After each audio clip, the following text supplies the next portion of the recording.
en français, on dit le charisme ou le charisme, d'accord, charisme, d'accord. Alors, pour le charisme, j'aurais souhaité... Bon, non, là, j'ai voulu, parce que j'étais en train de lire il y a une semaine le texte de Hamoudi, le Cheikh Al-Mourid, le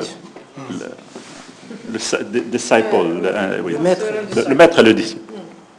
Alors lui, il met l'accent beaucoup plus sur cette question de charisme et la distinction entre le charisme, qui est une sorte de légitimité qu'on trouve partout, pas nécessairement dans une société traditionnelle, qui est d'abord un concept weberien, où on peut être charisme en Allemagne aussi bien qu'ailleurs, mais lui, il met l'accent surtout sur ce calcul très rationnel entre un disciple qui attend le moment pour prendre le pouvoir et qui accepte toute forme de torture et de soumission, parce que le résultat qui arrivera plus tard, c'est on va arriver au pouvoir.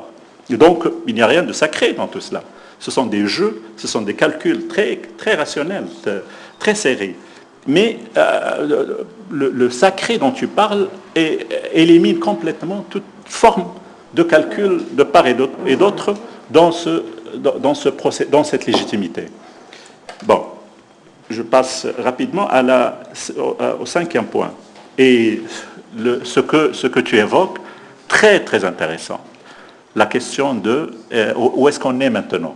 Cette séparation au sein de l'État même, entre le politique et le sacré. J'ai l'impression, comme tu l'as dit, on est dans une période assez originale par rapport au précédent, mais là, le rôle de Wizarat al-Awqaf devient clé, comme tu le soulignes toi aussi. La Wizarat al-Awqaf, que fait Wizarat al-Awqaf dans un contexte où on désacralise le régime? Ce que fait Wizarat al-Awqaf, mais c'est l'utilisation du sacré dans le champ politique avec tout le package de l'historique de l'autoritarisme religieux pour garder ce rôle autoritaire du chef de l'État. Et donc, contrairement à ce que tu souhaites, en séparant le religieux et le politique au sein même de l'État, peut-être je suis très, très optimiste. Et tu dis que peut-être on a résolu plus ou moins le problème pour le moment. Parce que maintenant, on peut distinguer ce que c'est que le religieux, qui reste le champ du roi, peut-être, et ce que c'est que le politique, le roi ne peut pratiquement pas, logiquement, intervenir dans le champ politique par le biais d'un discours religieux. Alors, là vient un autre élément. C'est quand on invoque le religieux dans le champ public sociétal. Le rôle des Bouchichia dans la mobilisation pour les élections, c'est le rôle, c'est par le biais de la société, c'est par le biais des forces sociétales qu'on invoque, qu'on retourne aux religieux. Ce n'est pas par le biais des ulama seulement. Il y a les ulama et Wizarat al-Awqaf que je pense qu'ils sont en train de redéfinir, de définir un nouveau rôle du religieux dans le cadre de la constitution actuelle. Mais il y a aussi la mobilisation par la voie de la religion et peut-être même ça pourrait être des forces autonomes. Je pense que pour cette fois-ci, j'ai senti le lien entre les Bouchichia et Tawfiq, mais peut-être dans le futur, ils pourraient agir d'une manière autonome et de réinvoquer le rôle du sacré et du religieux dans le champ politique. Le dernier point, c'est quand tu parles de cette... Je retourne encore une fois à la notion, la sécurisation silencieuse. Il y a le débat au sein même de la pensée occidentale de ce que c'est que la sécularisation. La sécularisation, c'est secularization, par le biais de la diversité, d'une tolérance, une tolérance de plusieurs idées, et inclut l'idée religieuse dans le débat, et une autre tendance qui est carrément d'écarter la religion et d'invoquer une autre source de réflexion qui est l'éthique non religieuse. Une éthique non religieuse. Alors, ça, ce sont deux formes de sécularisation. Je pense que pour... Bon, le modèle français reste quand même assez fort chez nous, mais j'ai l'impression à ce qu'une source alternative de l'éthique à la religion chez nous reste quand même très faible. Les seuls... Bon, il y a les marxistes qui ont joué leur rôle dans le passé, maintenant, je ne sais pas ce qu'ils font, mais il y a les juristes. Il y a parmi nous un juriste éminent qui joue ce rôle maintenant de comment défendre la sécularisation par le biais d'un discours juridique pur, mais le reste, je pense que ça reste quand même, ce n'est pas encore aussi présent dans le débat public.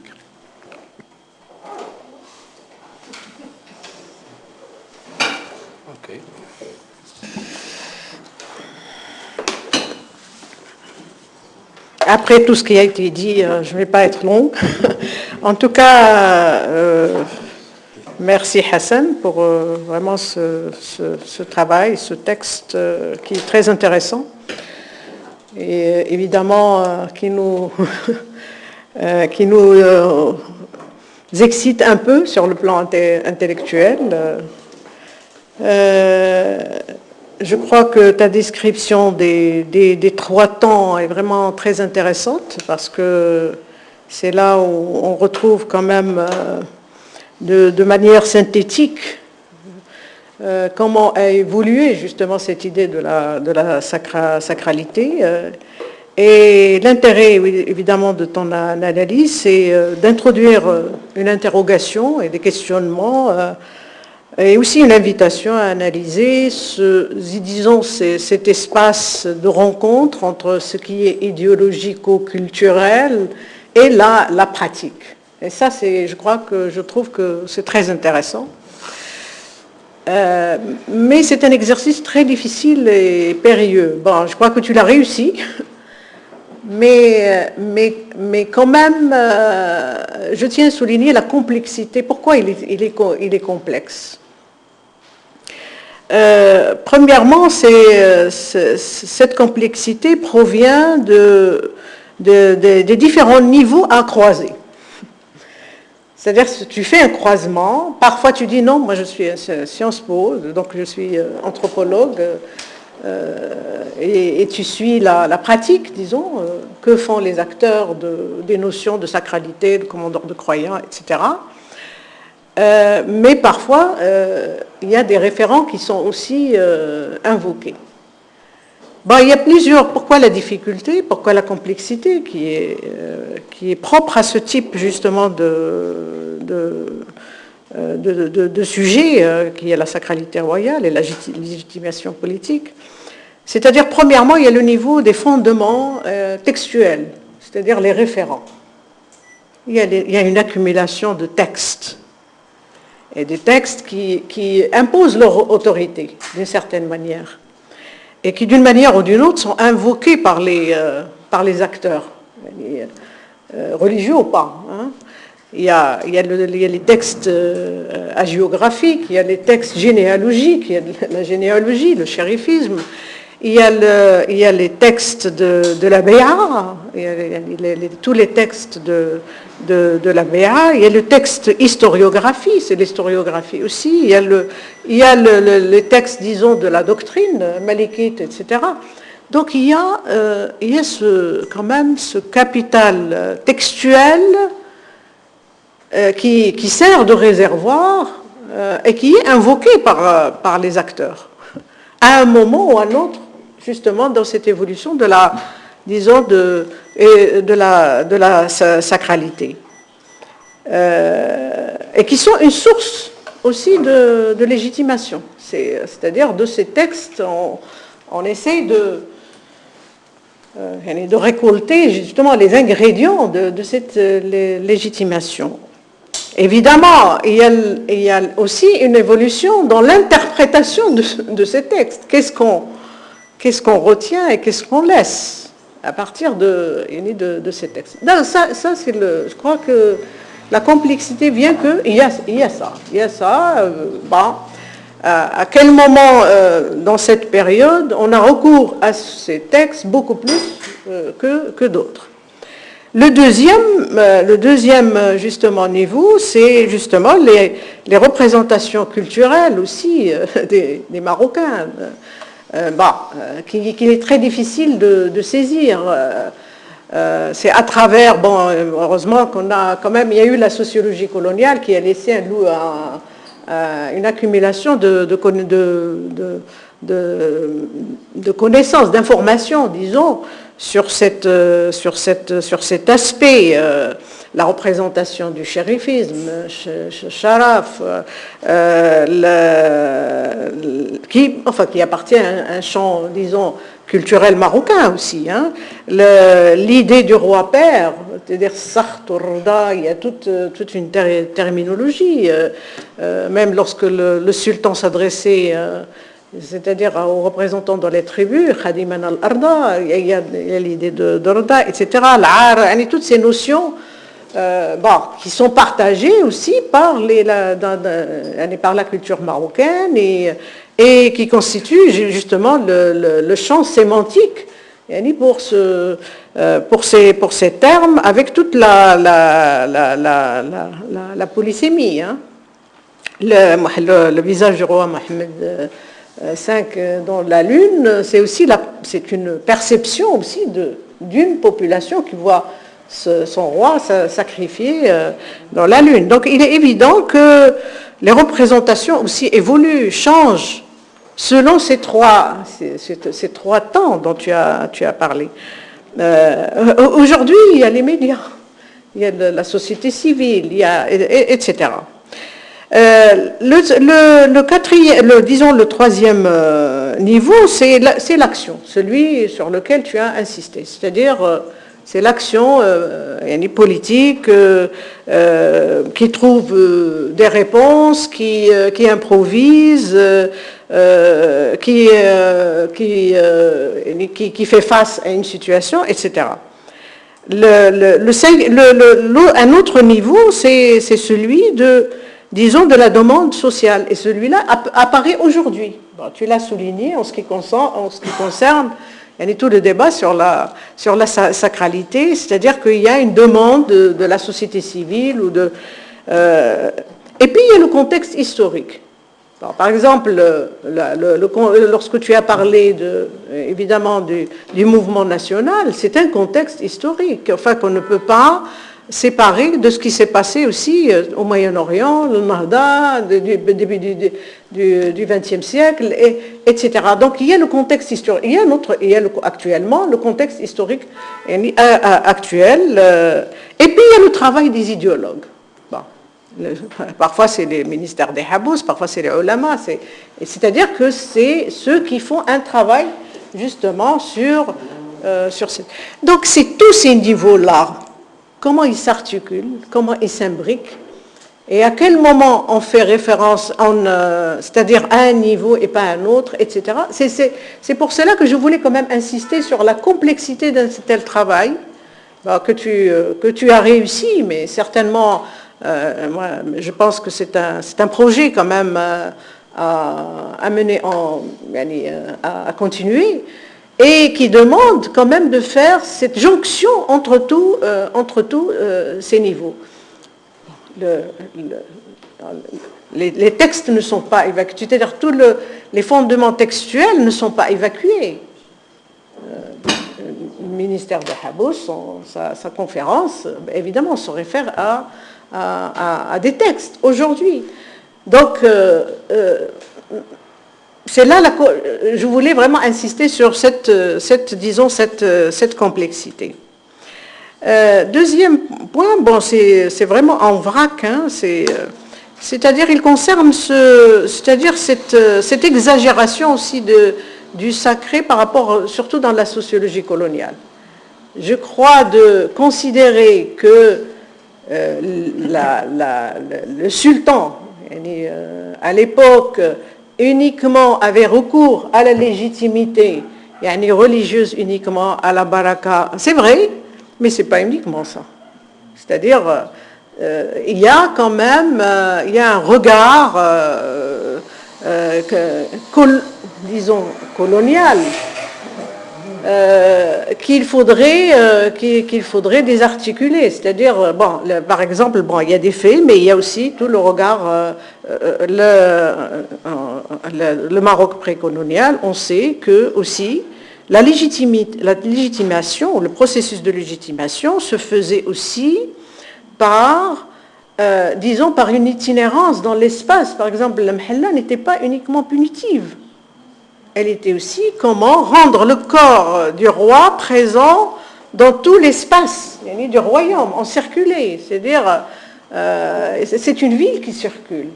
C'était une capitale qui circulait à travers le royaume. Et ça, c'est une sorte, disons, de légitimation, d'appropriation d'espace, de présence dans l'espace. Et ce n'est pas uniquement religieux. Il y avait tout le cérémonial, tout le protocole de la mhalla, etc. etc. Donc, je crois que la sociologie coloniale, c'est vrai, il y a un enchantement quand même exagéré, mais quand même, il faut voir aussi d'autres sources de légitimation. Je crois que quelque part, je ne sais pas si... il faut quand même relever que la sacralité de la royauté n'est pas uniquement propre à la royauté marocaine. C'est-à-dire, il faut le dire. Enfin, je ne sais pas. Moi, je crois que parfois, on a tendance à oublier que bon... C'est une autre parenthèse, très furtivement. Oui. Mais on n'a pas, c'est-à-dire il faut pas, et on n'a pas l'impression que c'est un fait qui est propre quand même à la monarchie marocaine. Tous les travaux des écoles l'école des annales avec Marc Bloch, les rois thaumaturges, enfin guérisseurs, les royautés quand même traditionnelles, etc. Il y avait quelque part. Il y avait cette sacralité, il y avait cette sacralité. Bon, qui continue, je ne sais pas, autrement. Par exemple, bon, même lorsque on dit dans des constitutions aujourd'hui que le roi est inviolable, la personne du roi est inviolable, que ce soit dans la constitution marocaine, la constitution belge, la constitution espagnole, il y a quelque part... quand même, le roi a un statut à part. C'est-à-dire, il y a un autre type, disons, c'est pas la sacralité religieuse avec tout le dispositif, disons, derrière, mais quelque part, il y a cette sacralité.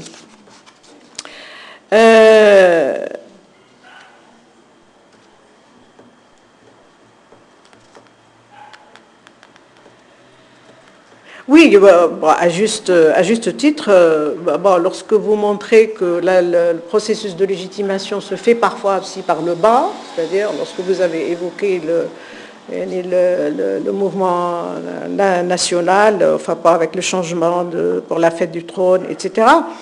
Mais ce qui est surprenant, c'est que ce retour à la légitimation religieuse aussi, lors de la période, c'est-à-dire contemporaine, surtout avec le gouvernement d'alternance, je crois quelque part vous le dites, c'est-à-dire à propos de la Moudouana, où, c'est-à-dire les acteurs politiques, la classe politique qui a invoqué, c'est-à-dire qui a sollicité, interpellé le roi en tant que commandeur des croyants, c'est-à-dire pour trancher sur la question de la Moudouana. Et c'est la classe politique, c'est-à-dire, et c'est le gouvernement, et c'est durant le gouvernement, évidemment, d'alternance. Donc on interpelle justement cette sacralité pour résoudre un problème.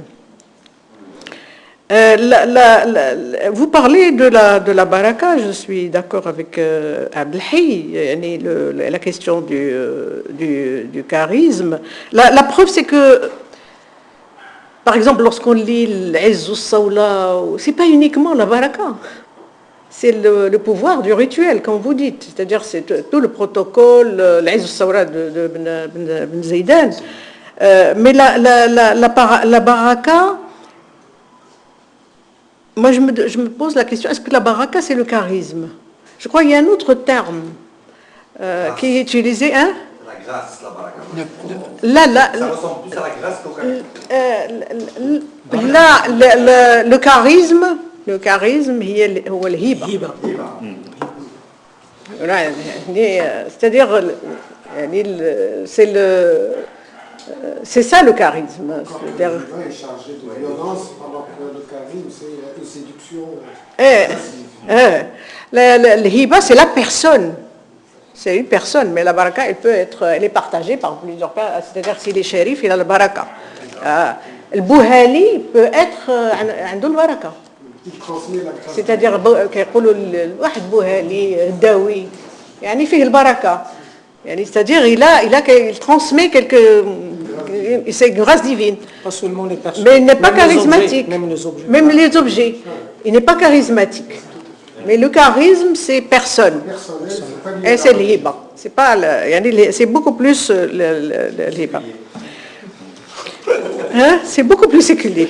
Exactement. Ça traverse les deux. Ça traverse le prophète a du charisme, De Gaulle avait du charisme. Et maintenant, toutes les chanteuses ont du charisme. Pas forcément. C'est une qualité personnelle qui peut être transmissible, une qualité personnelle bien sûr surnaturelle par rapport aux autres. Donc, une dimension de la baraka renvoie à ça. Pas toute la baraka. Oui. Une dimension, oui. Une dimension de la baraka, bon, les objets bien sûr, etc. Le pain. Oui, le pain, faire baraka, etc. Mais ça, c'est les recoupements entre les notions. Donc, ils se recoupent sur un point et puis ils sont contradictoires sur d'autres. Il n'y a pas de mot français. Il n'y a pas de mot en français ou en anglais pour traduire le sens. On dit baraka, même en français. Bien sûr. Parce qu'on ne trouve pas de mots. Mais le hiba, je pense que ça correspond beaucoup plus au charisme. C'est-à-dire que quelqu'un qui est le hiba, c'est des attributs personnels qui font qu'il s'impose, justement, c'est une notion séculière. Le charisme est défini par Weber comme la qualité... Moi, j'adopte cela. Oui. La qualité extraordinaire d'un personnage qui est, pour ainsi dire, doué de force ou de caractère surnaturel. Bon, le mot surnaturel et surhumain, c'est difficile. Bon, mais pas, il faudra pas trop chicaner sur les mots parce qu'on... Oui. C'est peut-être une mauvaise traduction. Je sais même pas. Donc, je vais la chercher en allemand. Surnaturel ou surhumain, ou tout en moins en dehors de la vie quotidienne, inaccessible au commun des mortels. Oui. Là, tu vois, tout ce Weber te donne 3, 4, 5 trucs, et puis tu retrouves... Alors, le Bouhali et le Mjdoub, bien sûr, il sort du commun. C'est un oracle. C'est quelqu'un, lorsqu'il dit quelque chose, tu peux l'interpréter comme un oracle. Il y a un autre point qui concerne dans le cadre de ce que tu as appelé aussi les ruptures, peut-être que c'est à examiner, c'est la Béa de Mohammed VI. C'est le texte. Et c'est là où je dis que le pouvoir du texte aussi. Je n'ai pas voulu suivre la Béa. Je suis du commentaire du croyant. Là, je dirais comment c'est-à-dire pas uniquement l'étude textuelle, c'est-à-dire le texte, mais les signataires. Dans les signataires, qui sont Ahl al-Hal wal-Aqd, dont parlent les historiens aujourd'hui, et qui ont signé la Béa. C'est les ministres, c'est les chefs je crois, des deux chambres, c'est les généraux, etc. Et les femmes. Deux femmes. Donc ça quand même, ça rentre dans le cadre de ce que tu as appelé une certaine, pas rupture, mais c'est une certaine rupture avec ce qui se faisait peut-être avant, qui était l'Ahl wal-Aqd, étaient d'autres, Tujjar, l'ulama, etc. Mais sur le plan, du texte, elle s'est faite de la même manière que les autres textes. C'est-à-dire avec la même formule, ceux qui te prêtent un serment d'allégeance ne font que prêter serment à Dieu, etc. Donc, les signataires, c'est d'autres, mais le texte, il reste. C'est pour ça que je dis que cette articulation entre le pouvoir des textes et il y a les textes de la Constitution qui sont d'autres d'autres textes. Et pour terminer, bon, je suis tout à fait d'accord avec toi, Hassan, lorsque tu dis qu'il y a un déficit en termes justement d'analyse de cette sécularisation. Moi, je dirais qu'il y a deux types de déficits. Il y a un déficit d'idéologues, c'est-à-dire même les idéologues officiels, il n'y a pas un discours, il n'y a pas une théorie officielle de ce qui se passe. C'est-à-dire c'est éclectique de temps en temps, bon, on entend, mais il n'y a pas une doctrine. Il n'y a pas une doctrine. Et d'un autre côté aussi, il n'y a pas quand même comment? Je lui ai dit même pas doctrine, quelque chose d'articulé. Rien que d'articulé, c'est-à-dire d'explicite. C'est-à-dire à chaque fois, et c'est pour ça que Hassan le dit, à chaque fois on se dit, bon voilà, on a séparé, la Constitution elle dit ceci, mais d'un autre côté, vous avez un autre discours qui insiste sur l'unicité. Hein, donc, exactement. Et ça, c'est une, disons, une grande défaillance. Et je vous remercie.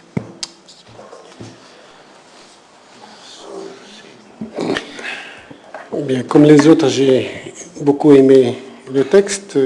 J'avais préparé quelques points pour réagir sur l'essentiel, mais quand on prend la parole en quatrième position, l'essentiel est souvent été dit.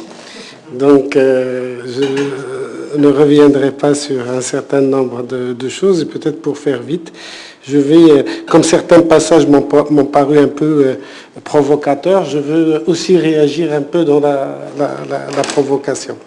Et, sur un certain nombre de choses, je suis entièrement d'accord avec Jean-Jacques, notamment sur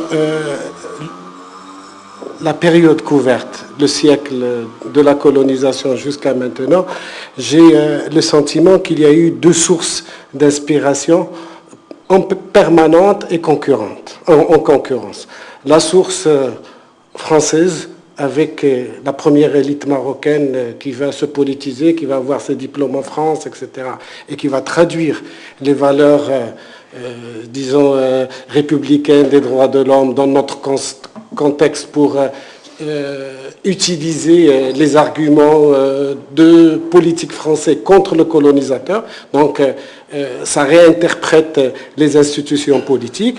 Et le courant qui est venu du Moyen-Orient et qui est lui-même contradictoire, parce qu'il revendique la salafia, donc la continuité aux sources religieuses traditionnelles, mais dans un sens moderniste. Et donc, ça nous donne un peu cette confusion de genre et d'institutions, et ça rejaillit sur les dénominations et sur les faits. Maintenant, lorsqu'on voit la concordance entre la production de ces catégories institutionnelles, constitutionnelles, politiques, etc., et les périodes, je me demande si les choses peuvent se soumettre à une lisibilité aussi linéaire que celle que tu leur as donnée. Je prends le point de départ. La colonisation, eh bien, lorsque la colonisation, de fait, lorsque les Français et les Espagnols ont pénétré au Maroc, quel monopole de la force publique avait le roi? Le roi était cantonné à Fès et il n'avait aucune souveraineté sur le territoire. Les Bled Siba ou les partis qui lui échappaient étaient la règle. Les oulémas étaient en révolte et on n'arrivait pas à les maîtriser, et c'était la source de cette bay'a et la source de cette légitimation. Et il avait perdu les symboles de la souveraineté. Il n'avait plus la monnaie, il y avait déjà la banque d'État, il n'avait plus la douane, les étrangers étaient là, et même les nationaux pouvaient avoir les contrats d'association et le contrat de protection. Donc l'élite commerçante, etc., n'était plus sous l'autorité du souverain. Donc c'est difficile de dire, bon, dans ce contexte-là, la colonisation est venue, il lui a été ôté le pouvoir, c'est exactement l'inverse. La colonisation lui a donné un pouvoir qu'il n'avait plus, et il lui a donné en négociant le discours en milieu rural et en milieu urbain, selon les attentes. En milieu urbain, c'est le discours religieux qui permet d'obtenir l'obéissance parce qu'il est dans la continuité des institutions, c'est ce qu'on a utilisé. En revanche, en milieu rural, ce n'est pas du tout le discours qu'on a utilisé, ce n'est pas le roi Amir al-Mouminin, etc. Au contraire, c'est les tribunaux coutumiers, c'est le droit coutumier, c'est les valeurs locales, etc. Donc, le point de départ me semble... Et à partir de ça, je dis quelle est la part de la continuité du discours religieux ou des institutions mixtes ou religieuses dans la légitimation du pouvoir, et celle au contraire de leur instrumentalisation pour le pouvoir. Et c'est ce qui me semble assurer la continuité, pas l'inverse. Le protectorat a instrumentalisé la religion pour redonner de la légitimité au roi. Il avait 16 ans, c'est le protectorat qui l'a choisi, il n'était ni charismatique, ni connu, donc c'est une fois qu'il pouvait présenter les attributs d'un roi, Amir al-Mouminin, adulte, etc., qu'on a commencé à valoriser ces éléments. Et si on saute d'époque également, lorsqu'on va à 1962, donc moment clé de réinterprétation et de définition des pouvoirs, bien, le projet de constitution de Duverger n'avait pas l'article 19. Le projet de constitution était un peu une copie de la constitution de 58. Il n'y avait pas du tout la référence à Amir al-Mouminin. Et lorsque ce projet a été donné à Al-Fassi lui a dit « Tu ajoutes Amir al-Mouminin ». Et paraît-il, Hassan II a rigolé. Il lui a dit « Moi, Amir al-Mouminin ». Et Al-Fassi lui aurait dit « Mets-le là-bas, un jour tu l'utiliseras ». Et donc, on est un peu dans une démarche complètement différente. C'est une démarche très politique, de réactivité constante au contexte. Lorsqu'on a une revendication du pouvoir par les islamistes, on va jouer la laïcité. Et lorsque, au contraire, on a une revendication de laïcité, on va jouer davantage la carte islamique. Alors, de la même manière, bon, on n'a pas le temps, mais on peut reprendre chaque moment sur le lexique, sur le corps du roi, etc. Ben, paradoxalement, bon, les premiers qui ont manipulé... Le roi avait sa clinique à l'hôpital. Ben Omar était le médecin. Mais paraît-il qu'il n'avait pas le droit de toucher le roi. Il faisait ses visites, etc. Mais ils n'avaient pas, eux, le droit de toucher. Par contre, son check-up, etc., il le faisait à l'étranger. Et donc, la grande crise qu'il a eue, il était à New York. Et bien, le premier check-up, on lui a dit, c'est le stade final. Ça a eu lieu aux États-Unis. Donc, ce n'est pas, il n'a pas donné ça encore. Quand il est arrivé avec un diagnostic fini, avec ses dossiers. Il savait ce qu'il attendait. Il a commencé à préparer la transition. Et tout ce qui est venu après est venu sur ce dossier-là. Donc, ouverture, changement de constitution, etc. De la même manière, que veut dire dans ce contexte-là une légitimité populaire? Donc, je pense qu'on est dans ce raisonnement-là, dans l'antinomie de ce qui est populaire. Lorsqu'il va vers le peuple, quand on dit légitimité populaire, ça veut dire qu'il tient sa légitimité du peuple. Or, on ne reconnaît pas la souveraineté du peuple. Non. Alors, quel sens on donne? Vous pouvez répondre. Et, quand on dit légitimité populaire, ça veut dire qu'il dit aux classes politiques, etc., je n'ai pas besoin de vous. Moi, je dirige directement le peuple, donc ça suppose que je tiens ma légitimité de ce peuple-là. Or, ce discours-là n'existe pas. Le peuple est soumis au roi, on inverse le raisonnement, et la constitution actuelle, on peut trouver le mot peuple, il n'existe pas. Par contre, on va trouver deux mots. Alors, lorsqu'on traduit en français, ça a un sens. La nation, c'est l'État-nation, c'est le traité de Versailles. Mais en arabe, lorsqu'on dit l'Umma, c'est toute l'ambivalence. Est-ce que c'est l'Umma des musulmans ou El-Watan? Et on a ajouté dans cette constitution le Millah, qui n'existait pas dans l'autre, Hamid Millati Waddin. Alors qu'est-ce que ça veut dire le Millah? Donc là aussi, c'est... Alors, il me semble aussi que cette modernité, appelée abandonner le terme de sultan pour le terme du roi, etc., c'est toujours une réactivité et non pas une construction d'un modèle politique. Lorsque le mouvement nationaliste a demandé à ce qu'on célèbre la fête du trône, ce n'était pas tout simplement pour mettre en scène la monarchie, c'était pour réagir contre la fête nationale française que la colonisation célébrait. Ils disaient, ça c'est la fête nationale, le 14 juillet c'est la fête des Français, nous avons notre fête à nous, c'est l'intronisation. Donc on est dans la réactivité, on n'est pas dans la construction d'un modèle. De la même manière, l'état d'exception, la déclaration de l'état d'exception, j'avais tout à fait oublié que le roi s'est référé à la notion de commandeur du croyant. Il n'avait pas besoin de faire ça parce que la constitution de l'époque de 62 lui ouvrait directement les portes. Il n'avait pas besoin de faire ça. Ces actes étaient déjà insusceptibles de contrôle à la fois par la Cour suprême et par le contrôle de la constitutionnalité. Donc je suppose que s'il l'a fait, c'était parce qu'il savait qu'il allait y avoir une confusion de ce pouvoir à ce moment-là, et il se donnait la liberté de garder cette confusion de pouvoir, même dans la formulation des textes, que ce soit une mesure individuelle, réglementaire ou législative, il va la prendre et personne ne viendra lui dire est-ce que ça c'est dans le domaine législatif ou c'est dans le domaine...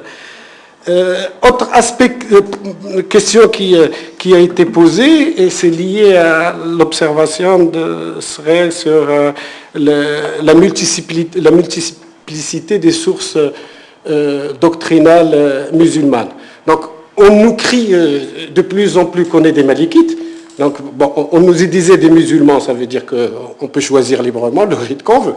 La Constitution dit, même pas la Constitution dit que l'État est musulman, donc les Marocains peuvent être musulmans ou non.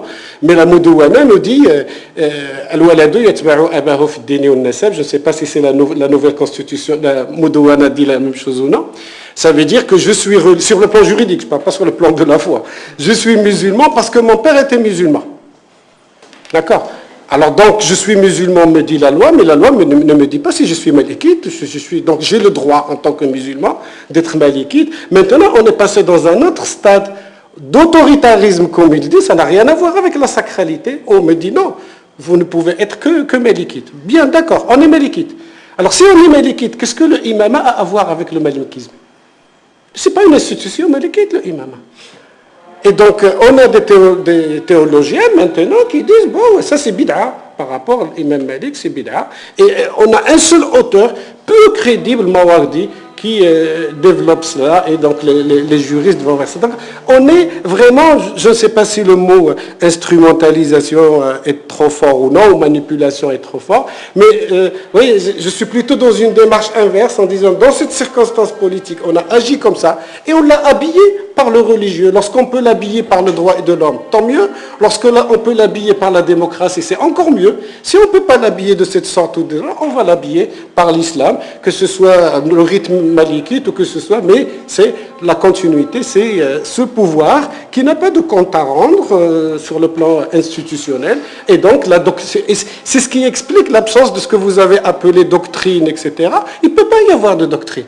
Il ne peut pas y avoir parce que le rôle des juristes, le rôle des politiques et de la classe politique, c'est de légitimer. Et lorsque même le pouvoir ose des choses, les partis vont venir dire non, ça c'est beaucoup, il ne faut pas aller jusque-là en matière d'indépendance de justice, en matière de... quand on est l'imama aux religieux, vous avez un parti qui vient dire non, c'est inadmissible, il est un. Et s'il n'est pas entendu, ça sera au ministre de la Justice de venir le dire pour dire, voilà, on est revenu, ça c'était avant la Constitution, et vous avez deux flashs, vous avez ce discours-là officiel avec le religieux, voilà l'interprétation officielle, et vous avez le moment sur lequel vous avez insisté, la dernière bé'a.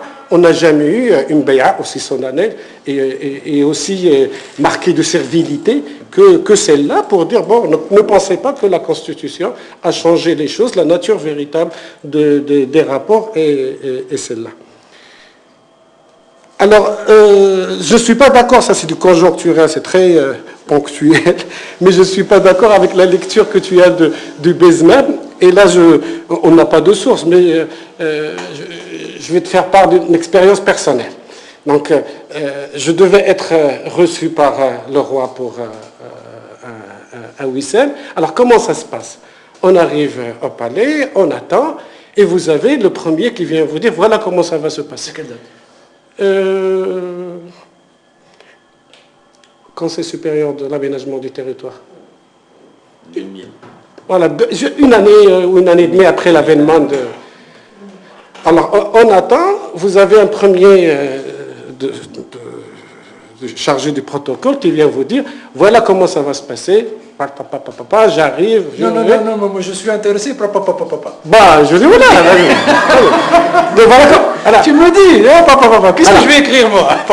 Alors, je dis, voilà comment ça va se passer, je vais avancer, vous allez me suivre, je vais me baisser la première fois, vous allez vous baisser avec moi, j'avance, je baisse la deuxième fois, vous le faites, je m'arrête là, vous avancez devant le roi, vous le saluez comme le saluent les Marocains. Voilà. D'accord. C'est-à-dire, je viens de la suite. Donc, comme le saluent les Marocains, il va vous décorer, vous ne lui donnez pas le dos, vous faites 3 pas en marche arrière, et après vous quittez par cette porte-là. Très bien. Le deuxième arrive, comme s'il n'y avait pas de synchronisation, même discours. Non, mais il était occupé par l'Yazri parce que il y avait... Alors, le deuxième, il vient vous dire la même chose. Le troisième, il vient vous dire la même chose. Le quatrième, comme s'il n'y avait pas de... Comme si tu sais improviser. Parce qu'il vient, professeur Filali, vous savez, c'est très bien, c'est un grand honneur, etc. Et vous avez ce discours-là. 1, 2, 3, 4. Alors, je me présente, première courbette, deuxième courbette, j'arrive au roi, je salue comme ça. Je fais 3 pas et je sors. Et je sors et le chef des protocoles me poursuit. Il m'engueule. C'est pas comme ça qu'on salue le roi. Donc vous voyez, il y a ça. Il y a la télévision qui est derrière. Et les images qu'on a sont aussi traitées. Donc si c'est quelqu'un des droits de l'homme qui le salue comme ça, on va présenter à la télé qu'il a salué le roi comme ça pour entretenir le discours que vous avez. Par contre, si c'est un homme, jamais vous ne verrez un militaire ne pas faire le baise-main, ne pas le faire des deux côtés. Donc, vous voyez, ce n'est pas... Je ne vois pas le désaccord. Oui, le désaccord. Je ne vois pas le désaccord. Le désaccord, tu as dit que le roi... Je suis d'accord avec toi. Non, tu as dit que le roi, avec Hassan II, c'était un lèse-majesté que de ne pas embrasser. Avec Mohamed VI, non, chacun fait ce qu'il veut. Alors, voilà, je dis comment... Il y a des options. Non, il n'y a pas d'option. Voilà moi, je viens de te dire comment c'est. Est-ce que quand il y a quelque chose, lorsque ça m'arrive, si demain le roi... Est-ce que c'est arrivé à Benskri? Est-ce que c'est arrivé à Benskri qu'il a fait 1000 fois? Là, voilà. Oui, mais je te dis droit de l'homme. Je te donne l'explication. Je te donne l'explication. La seule différence, c'est qu'on l'a passé à la télévision pour des gens qui ne l'ont pas fait. Alors qu'à l'époque de Hassan II, on ne le passait pas. 1. Deuxièmement, à l'époque de Hassan II, on t'engueulait. Aujourd'hui, on ne t'engueule pas, on peut te faire on t'engueulait parfois violemment. Moulay Hafid, il s'est occupé de ça. Il est arrivé à Moulay Hafid de frapper sur la tête des personnes... Sur Hassan II. Ah oui, sur Hassan II. Donc, c'était pas une plaisanterie. Alors, vraiment, là, effectivement, c'est moins rigide. Mais on peut rappelle. Donc, on n'est pas dans l'option. On n'est pas dans l'option. Avec ça. Genre, les gens sont libres, ils font ce qu'ils veulent. Non, je dis pas il y a des options. Alors, voilà, vous avez un secrétaire général, un ministère. Moi, je suis de la société civile, j'attends rien de ça. Mais vous avez un directeur. On vient... Plusieurs témoins. On lui dit, voilà le protocole. Est-ce qu'un directeur, un ministre, etc., qu'on lui dit, voilà ce que vous devez faire, est-ce qu'il va s'écarter de ça? Il ne peut pas. Il ne peut pas s'écarter de ça. Moi, je parle des nouveaux serviteurs du roi. Diazami, Bokos, alors, voilà les gens dont je parle. Oui, mais il y a... Tu as une photo de Bokos comme ça, avec le roi ici. Et tu as Akhbar Lyoum, l'Usboua al-Sahafi. Moi, je me suis assis comme ça devant Hassan II. L'Alawi, l'Usboua al-Sahafi. L'Usboua al-Sahafi, Mustafa al-Alawi. C'est lui qui va écrire. Ma hakada yujalasu al-muluk. Bien sûr, il y a ça. Mais les Amazirs l'ont salué. Il s'est passé à la télévision. Oui, non. Mais le processus, chaque chose a son explication. Exactement comme on a... c'est un détail. C'est un détail. Alors, en tout cas, c'est plus comme sur Hassan II. Oui. Alors, écoute, la semaine, voilà, je te donne une référence écrite. La semaine où ça s'est passé, Mohamed VI a accordé l'une peut-être des rares interviews qu'il a données. Il l'a donnée à Paris Match. Donc tu vas voir le numéro de Paris Match de cette période-là. Et on lui lui a posé la question. Parce que juste avant, pendant l'année, effectivement, tout le monde le saluait comme ça, ses amis lui baisaient l'épaule, etc. Et il y avait une question précise, Majesté, vous modernisez, etc. Est-ce que vous ne pensez pas qu'il est temps d'abandonner le baisement? Et dans la réponse du roi, il dit non, il y a des valeurs et des rituels que nous avons hérités et il faut les sauvegarder. Donc c'est écrit dans cette interview-là, ça c'est un point que tu peux vérifier. C'est 2001, 2002. Oui. C'est le début, oui. C'est pourquoi je me demandais c'est quelle date. Voilà. Ma question. Alors dernier point que je voudrais évoquer, parce que tu as terminé par ça. Est-ce que cette sécularisation dans laquelle on avance, est-ce qu'on va revenir en arrière ou non? Si on voit ce qui s'est passé maintenant, d'accord, avant la Constitution et pendant le référendum, d'accord. Donc avant même la Constitution. Donc dans les autres constitutions, il n'y avait pas de Conseil des ulama. Le Conseil des ulama n'était pas une institution constitutionnelle. Donc on l'a créé de toute faite par un daïr, donc elle n'a pas une valeur législative légale. Donc le roi crée auprès de lui une institution. Donc pas de problème. Maintenant, elle devient une institution constitutionnelle. D'accord? Et cette institution constitutionnelle a un rôle consultatif. Donc, c'est le roi qui va contrôler son ordre du jour. Et comme elle est consultative, si il est d'accord avec ses conclusions, elles peuvent être rendues publiques. Si il n'est pas d'accord avec ces cas, on ne va plus en parler. Et donc, personne ne saura, même s'il a demandé l'avis ou non. Maintenant, lorsqu'il rend public, il le couvre de son autorité à lui. Et donc, on n'est pas du tout dans l'esprit de l'institution des oulémas telle qu'elle était, qui était elle-même une source d'interprétation et par excès un concurrent à l'exercice du pouvoir. On est dans quelque chose de complètement différent. Alors, et comme tu l'as si bien souligné, lorsque on en vient à la campagne électorale, et on mobilise par une tariqa, pour moi c'est une zaouia, par Bouchichiyin. Mais ce n'est pas Bouchichiyin qui ont mobilisé, c'est les Wali qui ont mobilisé.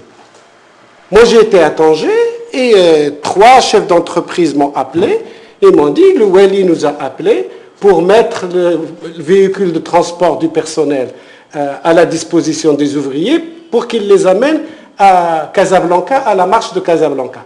Et le lendemain matin, je faisais le trajet Tanger-Casablanca. Donc je suis passé par la zone industrielle. J'ai trouvé 3 ou 4 véhicules de transport avec l'étiquette Tariqa al-Bouchichia. Ceux qui étaient dedans n'avaient rien à voir avec Tariqa al-Bouchichia, c'était les ouvriers de la zone industrielle de Tanger. Et donc cet inceste entre... Il n'y avait pas de bar, c'était des jeunes filles avec des foulards. Il y avait une canicule ce jour-là, une canicule incroyable. Ouais. Alors les pauvres, elles étaient sous leur foulard, les ouvrières, les smicards, les pauvres. Et donc,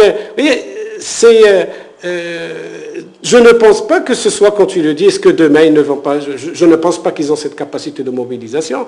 Ils n'ont pas été, à la différence de l'Aïd al-Ihsan, Zaouia al-Bouchichia n'est pas un mouvement politique.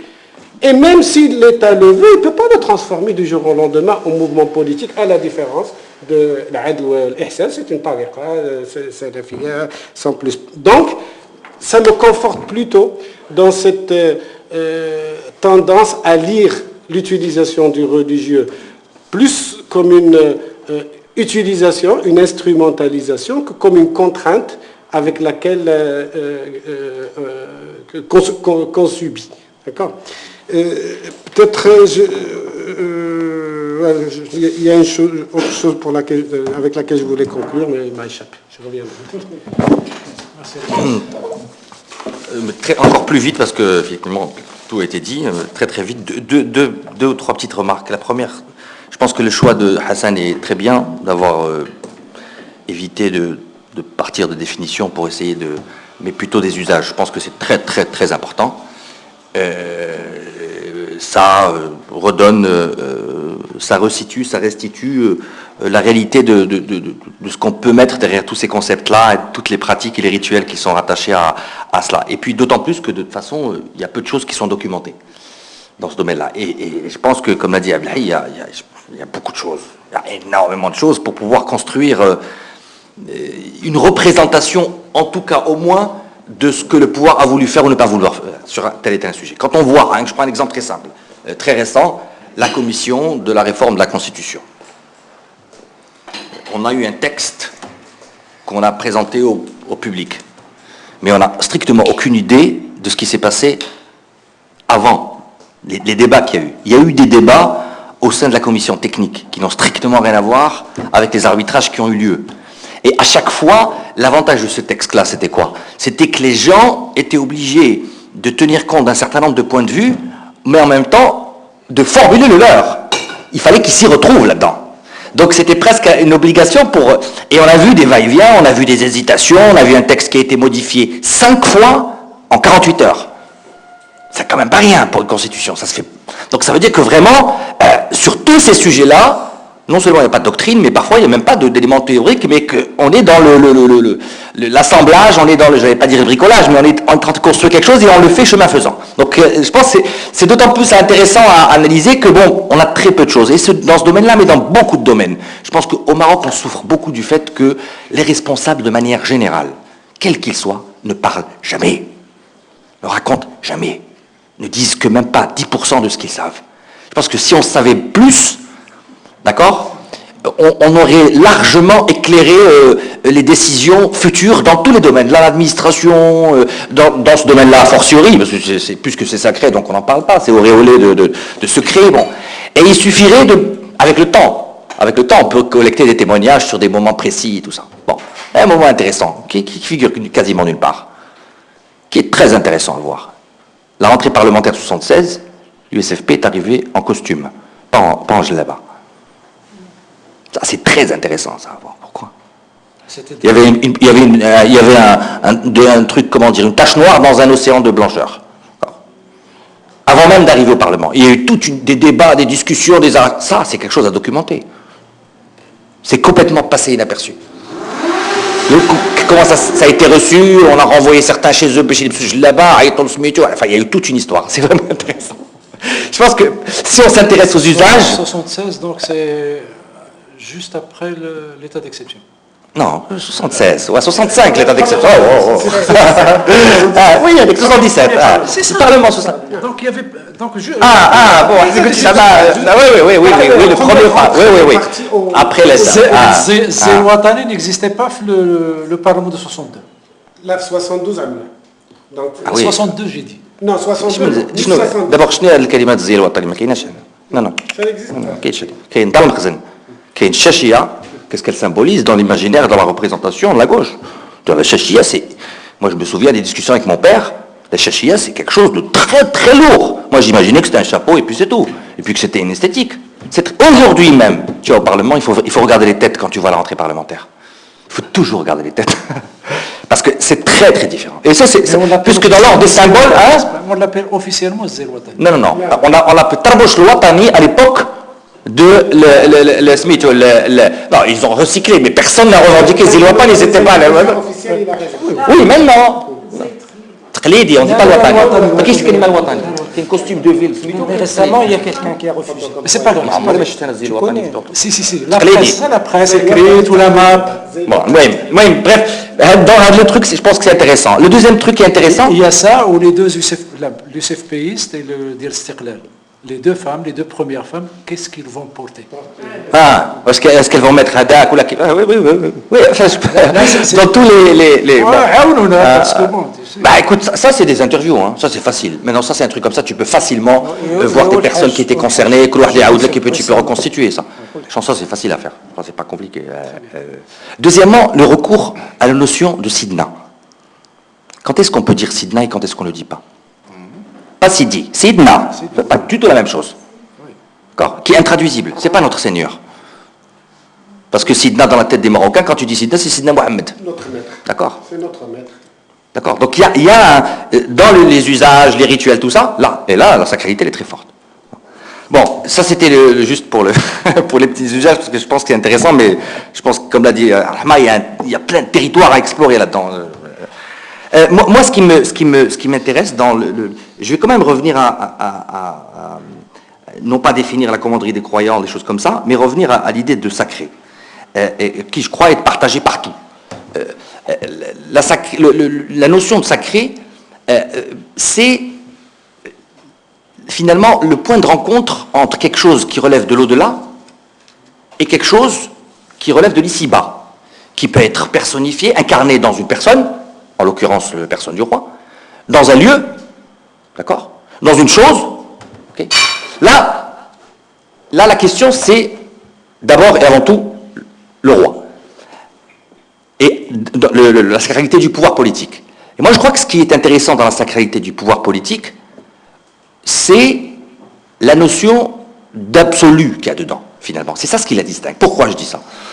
Je pense que ce n'est pas la distance qui est importante. Parce que la distance, ou la mise à distance, ou la notion de mise à distance, elle existe, y compris dans des sociétés sécularisées, où l'onction sacrale a disparu. D'accord? L'État républicain, laïque, français, c'est érigé avec un impératif de mise à distance avec le reste de la société, qui n'est pas antinomique de la proximité. Non, il y a une distance nécessaire pour pouvoir incarner quelque chose, d'accord, et qui n'est pas du tout, qui a aucun fondement religieux pour le coup, d'accord. Donc tout ce qui est, à mon avis, c'est pas la distance la distance est effectivement un symptôme de la sacralité, d'accord. Mais on ne peut pas la réduire à ça. Ce qui la définit, c'est ce lien, c'est cette dialectique, que d'ailleurs que tu montres très bien dans tes séquences, les séquences historiques que tu scandes, les 4 séquences historiques des enchantements, qui me paraissent très intéressantes.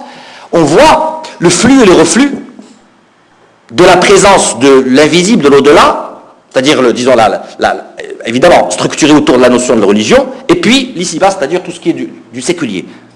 Dès que c'est l'homme ou l'individu ou des notions comme la nation, tu dis, qui sont repris par le mouvement national, hop, on est dans une phase de reflux disons, de l'invisible dans cette construction du sacré et de prise de dessus de l'autre. Donc on est dans un mouvement balancier permanent, d'accord. Outre le mouvement donc, que tu as dit, où on puise systématiquement dans 2 registres sans savoir toujours les frontières et tout ça.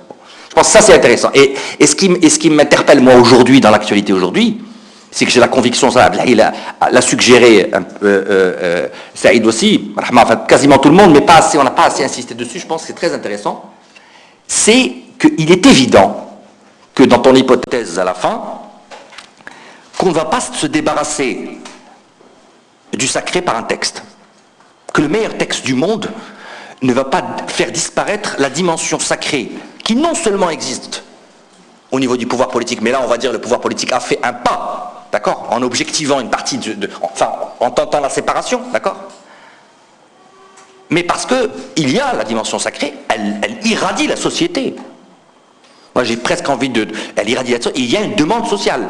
Alors quel lien il y a entre cette demande sociale de choses sacrées, le lien entre le sacré, l'absolu, la demande d'autorité? Parce qu'il y a cela. Il y a, le sacré, c'est finalement une autorité qui a un fondement qui transcende l'individu. D'accord ? Qui transcende l'individu. Alors, il y a cette chose, on le sent.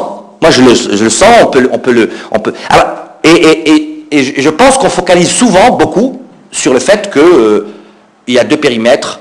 Là, la nouvelle constitution, effectivement, elle a circonscrit, on va dire, le périmètre de l'usage du religieux à des choses purement religieuses, d'accord? Mais, ok, est-ce que ça veut dire que, pour autant qu'il n'y a pas d'autres sources de production du sacré? D'abord, y compris politique. D'abord, il y aura la question que tu as soulevée, c'est-à-dire, est-ce que ça va se faire dans les faits? Ça sera un premier test, c'est vrai. Mais au-delà de ça, il y a peut-être des sources de demande de sacré politique, même politique en termes de pouvoir, qui n'émanent pas forcément de la monarchie en tant que telle. Mais qui n'émanent pas de la monarchie en tant que telle, mais c'est-à-dire qu'ils ne sont pas commandés par une commande. Il n'y a pas une commande, ni normative, ni demande, mais il y a un certain mode de socialisation politique de toutes les élites qui porte la marque de cette domination, justement, ancienne, mais qui, même si aujourd'hui elle n'est plus dans le texte, qui porte la marque de cette empreinte, disons, du sacré en tant qu'il matérialise l'absolu, donc indiscuté, donc une part de dogmatique dedans. On ne discute pas le sacré, on l'applique et puis c'est tout. Moi, je pense qu'il y a ça. Hein. Alors, ça, c'est dans le champ politique, mais moi, je pense que c'est au-delà du champ politique. Au-delà du champ politique. Je veux dire, la demande d'autorité que l'on peut retrouver et qu'on va retrouver inéluctablement dans le cadre du processus de sécularisation, qui va toucher à la famille, à l'école, partout, d'accord ? Elle est en train de renaître dans la société marocaine. Elle va renaître. Parce qu'on sait très bien qu'on a basculé d'un système, d'un régime où l'autorité au sens était plutôt confondue pour aller vite à l'autoritarisme, d'accord ? Et on a cru que autorité égale autoritarisme, tout le monde doit sauter, et puis on va voir, non. Et on a des problèmes aujourd'hui, on le voit bien. Tout le problème aujourd'hui, politique, même du système politique aujourd'hui, c'est qu'il ne parvient pas à asseoir une nouvelle manière de fonder l'autorité en démocratie. On est dans cette phase où on bascule d'un système, on est dans le va-et-vient, tu vois. On se rend bien compte que le système ancien, où autorité et autoritarisme étaient quasi équivalents, ne peut plus marcher aujourd'hui. Et qu'il faut impérativement basculer vers un autre, d'accord ? Mais le nouveau, fondé en droit, on le cherche, on ne l'a pas encore trouvé. Donc on est dans ce et les tensions hindoues, c'est elles qui me paraissent moi vraiment intéressantes, et je crois que, bon, tu en explores beaucoup, mais la tâche que tu t'es assignée est vraiment très... Et moi, je pense qu'elle a raison, hein, de dire que c'est bien comme truc, mais que ça serait très bien, non seulement essayer de documenter, mais ça c'est un travail, mais effectivement, peut-être de prendre par un thème, tu vois, essayer de le creuser à fond. Parce que sinon, la tâche, elle est immense, mais c'est très bien. Bravo. Voilà. Donc, si tu as des réactions, et Saïd aussi... Rapide. Mohamed, je sais pas pourquoi. C'est la deuxième fois. Je sais pas. Explique. Je sais pas. Il y a des choses qui s'expliquent pas, on peut pas tout expliquer, je sais pas. Je m'en excuse vraiment. Je m'en excuse. Mais je sais pas. Quand tu veux, on fait comme tu veux. Moi, je n'ai pas de... Ah, bien sûr. Ah oui, mais avec plaisir. Dans ce processus, on a réussi quand même à faire quelque chose de nouveau, c'est qu'on a fonctionnalisé tout l'appareil religieux. Donc on a une église qui relève de la fonction publique. Les mouftis sont nommés, reçoivent leur discours du ministère, et lorsqu'ils ne le lisent pas, ils sont licenciés. Et les oulémas sont dans des conseils qui reçoivent également des indemnités. Et donc, alors que par le passé, c'était pas une profession. Un alim, c'était un érudit. Même toi, tu n'étais pas une profession. Donc, même un enseignant n'était pas une profession. Je connais. Non, progressivement. Maintenant, c'est généralisé. C'est ancien. C'est pas opposé à la sécularisation. Non, je dis, mais on n'avait pas un corps comme ça. On ne pouvait pas, historiquement, et il y a 30 ans, ordonner un même discours jamais de tous. Maintenant, c'est la règle. Ça fait partie de la... C'est une rationalisation des politiques. On est dans Max. Alors, cher ami, tu as le choix. Si tu as le choix entre ça, et quelqu'un comme au Yémen, un frère au Yémen, à 4h du matin, ils disent il ne fallait pas tuer Ben Laden. Non, écoute. Non, je t'invite. Oui, je t'invite. Bien. Moi non plus, je suis ni pour ni contre, je sais.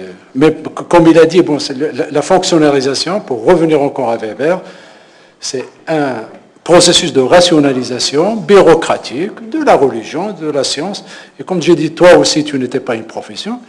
Les gens de la Qarawiyyin ont résisté à avoir un salaire sous le protectorat. Ils voulaient vivre un peu d'un mécénat X, le notable X lui donne, le notable Y, mais avoir un salaire, c'était humiliant pour lui. Ça n'est plus pour nous, donc on reçoit des salaires. C'est toujours humiliant pour nous, mais pour une autre raison. D'accord. Allez, Hassan, tu as 2-3 remarques. Maximum 5-10 minutes. C'est comme vous voulez. Là, on veut. Hein? On aimerait bien avoir un feedback si tu as il y a beaucoup de choses qui ont été dites. Ah oui, mais parce que ton texte, il est très... Alors, le choix, bien sûr, bon, je vous le dis, je ne l'ai pas dit au début, c'est un projet de 2 livres. Le premier, c'est avec l'Arsassi, la première partie, c'est avec l'Arsassi et l'Ayadi, sur la cour, sur les protocoles royaux, sur Sultan Talba, sur l'inversion du pouvoir, de l'autorité, etc. C'est la première partie. Et la deuxième qui me concerne, c'est un peu le nationalisme et tout ce dont j'ai parlé. Donc. Mais c'est bien, le club, il est ça. Dans le club, c'est essayer un peu de toucher à beaucoup de choses sans aller, c'est la nature du club, donc de provoquer plusieurs questions qui sont difficiles à poser dans un article académique. Mais il y a une dizaine de propositions minimum ici. Et je suis conscient que chacune des propositions mérite un papier. Bon, ça c'est la nature du club et il faut poser le maximum de questions sur la complexité, je suis d'accord, sur la rupture et la linéarité. Alors, où le va-et-vient, donc, où les tensions et le va-et-vient, tout dépend, lorsqu'on prend le système et la configuration en tant que tel, on peut sentir les ruptures au niveau de la configuration du système et du dispositif en tant que tel. Si on prend un élément, chaque élément à part, bien sûr, on va dire il y a toujours référence à.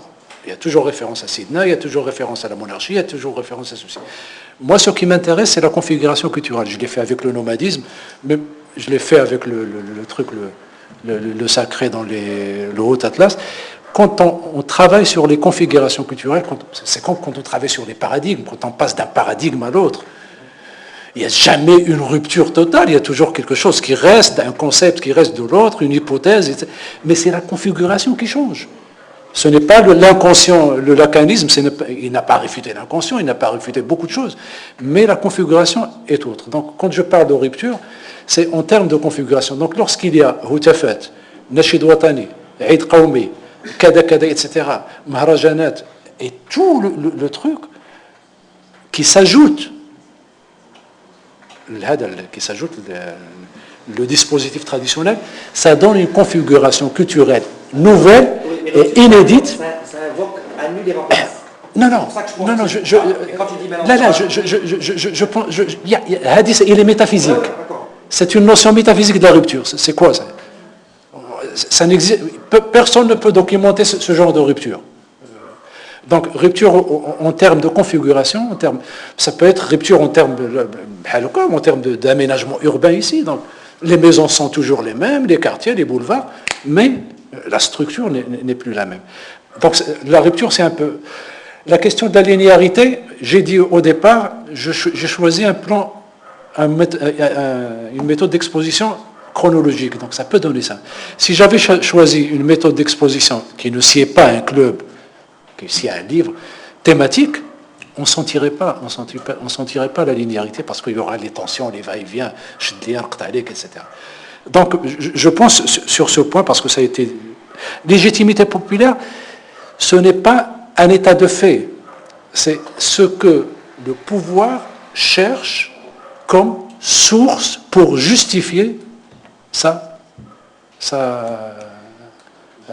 pouvoir. L'interdiction du sondage, Khalid Nasseri n'est pas allé jusqu'au bout, il ne dit pas. Ben écoute, non, quand il s'agit du peuple, un intellectuel, Ben Chemsi peut dire ce qu'il veut sur la monarchie. Mais pas un sondage qui dirait ce que le peuple dit du roi et pense du roi. Et donc, c'est là où tu as quelque chose que... Le peuple, c'est pas à vous. C'est pas à vous de dire ce que le peuple dit du roi, c'est le roi qui peut sonder la procédure. C'est ça, ce n'est pas un état de fait, c'est pas est-ce que le peuple le veut. De toutes les façons, toutes les légitimités populaires... C'est même grégorien, je veux dire. Oui. Tu vois. Donc, même toutes les légitimités, c'est des questions d'objectifs beaucoup plus que des états de fait. Alors, sur bien sûr, je ne peux être que d'accord sur la complexité, sur les fondements textuels, la géographie, etc. Bon, il y a des fois des stratégies de recherche. Quand on se dit, je pars de telle action, de tel usage, et puis, et je ne l'ai pas fait ici, je le fais ailleurs lorsque le temps le permet, le texte le permet, une action, si X invoque le Mawardi, je le suis. Si X n'invoque pas le Mawardi, ce n'est pas à moi d'aller chercher le Mawardi là où il est. Tu vois, donc même les textes, les autorités font partie de l'action, font partie de l'usage. Ce n'est pas quelque chose qui est à côté, comme font quelques exégètes et quelques islamologues, etc. Ce n'est pas à moi. Si le Mawardi n'existe pas, il n'existe pas. Si le Hahi existe, et s'il est invoqué, je ne l'ai pas fait ici, invoqué par Tawfiq, c'est bien. Sur le bay'a de l'Hahi, est-ce qu'on doit poser des conditions, contrat, etc. ou pas.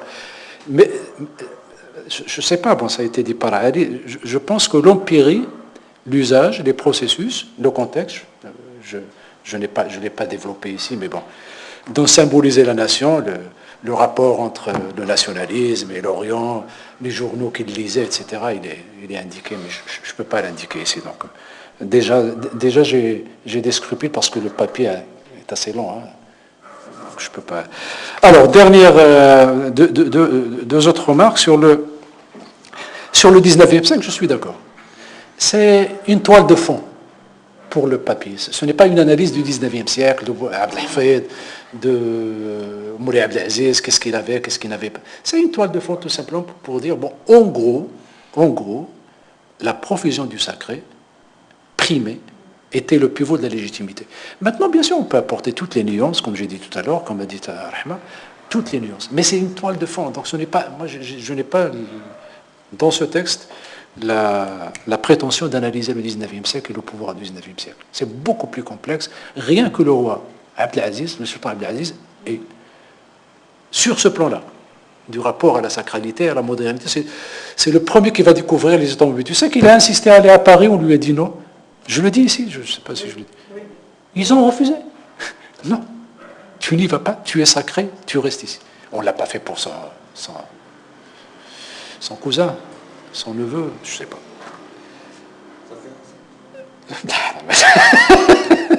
Ben, si tu veux, moi ça m'arrange. Hein. Vas-y. Non, il y a peut-être, non, s'il y a... Alors, sur... Ben, c'est toi, d'accord. Hein. Sacralité absolue, tu me laisses. Donc, sur l'absolu, la sacralité, il y a une conception théologique du sacré qui associe le sacré à l'absolu. Ce qui n'est pas le cas de toutes les conceptions du sacré. Il y a des sacrés. Il y a une conception du sacré de la royauté qui associe le roi à l'absolu. Le pharaon, il y a d'autres soisies rituels, le roi des soisies que tu as rencontré, tu as rencontré son descendant. Oui, ça c'est l'absolu. C'est l'impeccabilité totale, c'est ne pas le toucher, c'est il ne mange avec personne. Alors que tout ce, il y a tout, il n'est pas là, il est hors du temps et hors de l'espace. Mais pas toutes les conceptions. Pas toutes les conceptions. Maintenant, est-ce que... Je ne dis pas que toutes les conceptions, je dis qu'il y a une dimension Oui, d'absolu. mais pas... Même dans le sacré le plus séculier, par exemple, je vais donner pour moi l'incarnation du sacré le plus sécularisé, c'est la sacralisation de la vie humaine dans les sociétés sécularisées. La vie humaine, c'est quelque chose de sacré, on le voit, au sens où elle est dépourvue, dépouillée de toute, tu vois, attache transcendantale, tu vois, mais elle est là. Parce qu'il existe le sacré dans les sociétés non religieuses, il existe encore, mais il n'a perdu cette aura ou cette auréole. Et dedans, ce que je veux dire simplement, il y a une dimension d'absolu. Qu'on ne peut pas toucher, qu'on ne peut pas remettre en cause. On ne remet pas en cause la vie humaine, on ne peut pas discuter de la vie humaine. C'est quelque chose de... Enfin, je parle dans les sociétés très sécularisées. Ça coûte très cher, on peut mobiliser plein de choses pour la vie humaine. Alors, sur la distance et la sacralité, je suis d'autant plus d'accord qu'il y a... Il faudra toutes les études sur l'autoritarisme, sur les barrières psychologiques qui n'ont rien à voir avec le sacré et qui sont établies entre l'entourage, en gros, et ça se voit après les coups d'État, ça se voit, Hafid al-Assad, ça se voit comment les barrières psychologiques, petit à petit, sans référence au sacré, se sont créées petit à petit, ils ont créé un dictateur ou un autoritaire, etc. Donc je n'associe pas ni sécularisation à démocratie. Sécularisation peut être associée à autoritarisme, il a été associé au stalinisme, Ce n'est pas, la sécularisation en soi n'est pas quelque chose ni de positif ni de négatif. Un nazi peut être séculier, Staline était séculier, il était séculier jusqu'au bout, jusqu'au des rites du mariage et des rites d'enterrement. Donc il n'y a pas d'association entre un processus et un système d'idées. Donc tout dépend du contexte historique et du système d'idées qui porte ce processus de sécularisation. Donc on ne crie pas à la victoire s'il y a sécularisation, donc il faudra attendre quel est le système d'idées qui va le sous-tendre et qui va le supporter. Bien, il est d'accord parce qu'il veut finir, je sais.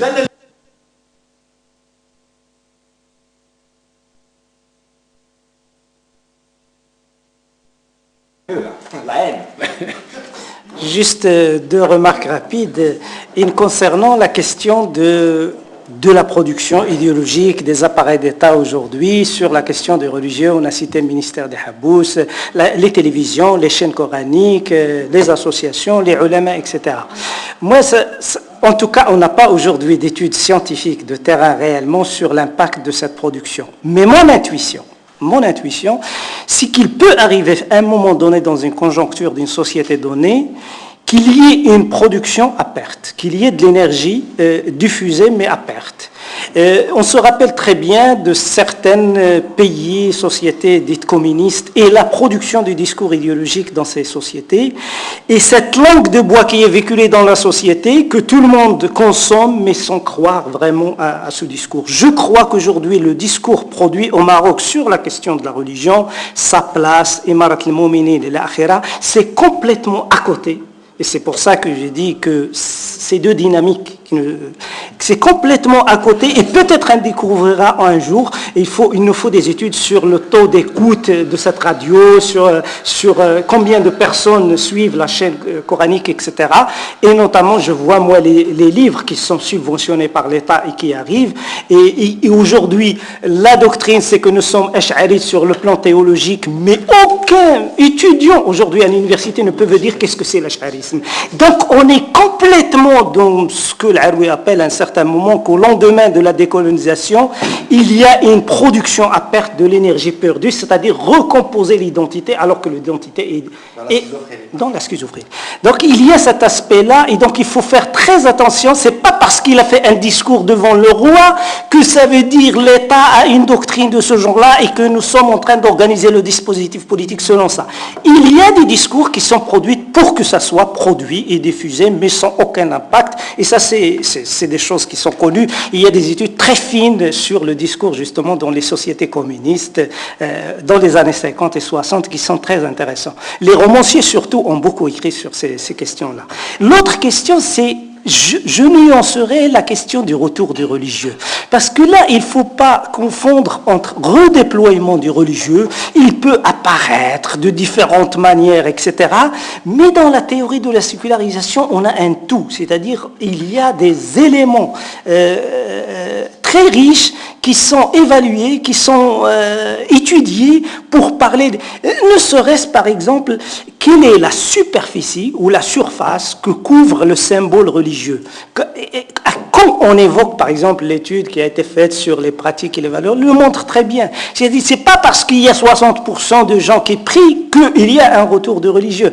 Quelle place occupe le religieux dans l'imaginaire des gens, dans leurs pratiques, etc., etc. Aujourd'hui, on n'a qu'à voir les manuels scolaires, la télévision, la radio, l'économie, l'art, etc., etc., pour voir que la société du 1900, c'est pas la société marocaine d'aujourd'hui, et que le discours religieux, les symboles de la religion sont concurrencés par des tas d'autres discours. Et donc, moi je nuancerais même ces tentatives de fonctionnariser 40 000 alams, de créer des instituts. Vous savez que Mohamed Charfi avait proposé dans son livre Islam et Liberté qu'on crée un KRG en Tunisie. C'est-à-dire, c'est parmi les hypothèses de travail sur une laïcisation, une sécularisation, c'est justement de créer une institution religieuse parce qu'il n'est pas.